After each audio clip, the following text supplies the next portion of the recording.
dados que a gente levantou ajudam a ilustrar a dificuldade que o PT vem tendo nesse estado. A gente vai ver agora os mapas, a gente produziu alguns mapas para tentar ilustrar isso. Nesse primeiro mapa, fica evidente aqui o peso, né, do campo da direita. Né? No mapa azul, são as cidades onde, no segundo turno, os candidatos do centro-direita e direita sempre venceram ou vencem na maior parte das vezes. Né? Então você tem uma proporção aqui, quase 75% das cidades hoje estão mais à direita, votam mais com candidatos à direita. O PT tem muita dificuldade nessas cidades.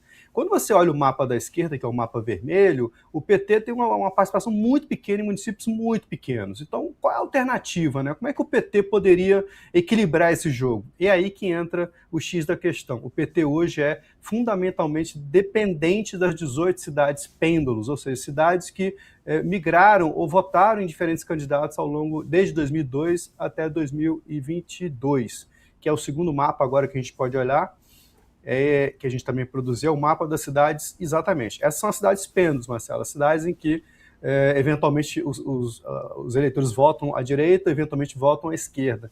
E o maior peso, como você bem salientou, é na região metropolitana. Essa cor lilás são as 18 cidades que pesam muito na decisão eleitoral que vai acontecer em São Paulo e, possivelmente, para Haddad ou para o governador Tarcísio de Freitas. Isso vai ter influência na decisão, no cômputo geral dos votos para presidente da República. Agora, Fábio, você também observou, né, que tem uma mudança aí de comportamento de São Paulo para o restante do Brasil. O eleitor paulista, ele tem um ritmo próprio? Como é que funciona isso? Pois é, esses dados também apresentam uma coisa interessante aqui, né? O próximo gráfico, o gráfico de linhas que a gente preparou aqui, acho que a nossa audiência vai poder compreender o que a gente está falando com mais facilidade. Essa linha azul representa os municípios brasileiros que votaram com diferentes candidatos, à esquerda ou à direita. São cidades pendulares, que a gente pode dizer assim, né? Então, 40% das cidades, na virada de 2002 para 2026, migraram da esquerda para a direita ou da direita para a esquerda. Houve ali uma migração. E a linha vermelha é o estado de São Paulo. Então, São Paulo também teve migração, acompanhou a tendência do Brasil ali, em 2002 para 2006, 2006 para 2010. Só que em 2014, de 2010 para 2014, acontece uma coisa interessante aqui. Né? As cidades paulistas migraram muito mais para a direita, naquela virada de 2010 para 2014, a diferença dessas duas eleições, do que o Brasil. Ou seja, é como se São Paulo já estivesse antecipando a onda conservadora que iria se aprofundar nas eleições seguintes.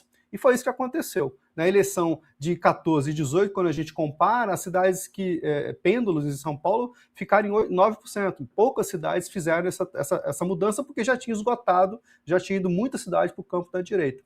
Quando a gente chega na virada de 2018 para 2022, essas duas eleições, é aqui que explica um pouco a eleição do atual presidente Lula. Né? A região metropolitana de São Paulo, de 13% das cidades, pendularam, ou seja, inclinaram à esquerda e permitiram dar ali o voto suficiente para que o presidente fosse eleito. Foi uma migração maior do que no Brasil. O Brasil caiu para 7,6% das cidades fizeram esse movimento pendular, enquanto no estado de São Paulo foram 13%. Então, boa parte dos votos que elegeu o presidente Lula vieram dessas cidades pendulares. Então a gente está muito curioso para saber o que vai acontecer agora, ou seja, essa transição de 22 para 26, se essas cidades pendulares manterão essa tendência de 13%, e aí isso abriria uma vantagem para o presidente Lula e até para o Haddad em São Paulo, ou seja, para tornar mais competitiva a disputa do que hoje as pesquisas apontam, ou se ela vai declinar como aconteceu em outras eleições. E se isso acontecer, muito provavelmente os votos migrarão em massa para o campo da direita, favorecendo o atual governador e o candidato Flávio Bolsonaro. Agora, isso também mostra, né, se for olhar ali para a campanha do PT, um aspecto positivo de uma possibilidade, né? Porque, claro, o governador Tarcísio de Freitas, ele é o favorito nas pesquisas, o governador, enfim, candidato à reeleição, que também torna todo o processo mais fácil. Mas você pensar que poucas cidades concentram mais de 90% dos eleitores e que isso pode mudar também é um fator aí positivo, né? Podemos dizer assim.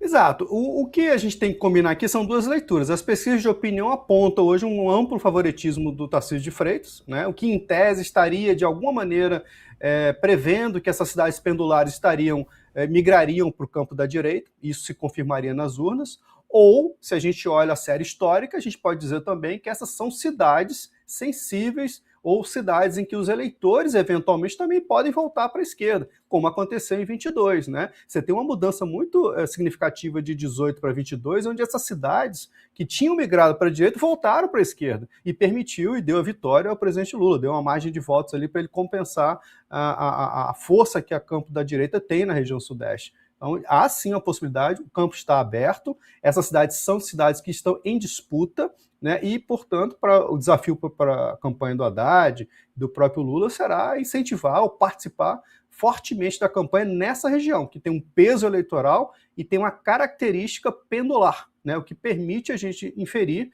que essa cidade pode inclinar para um lado ou para o outro, dando alguma proporção de votos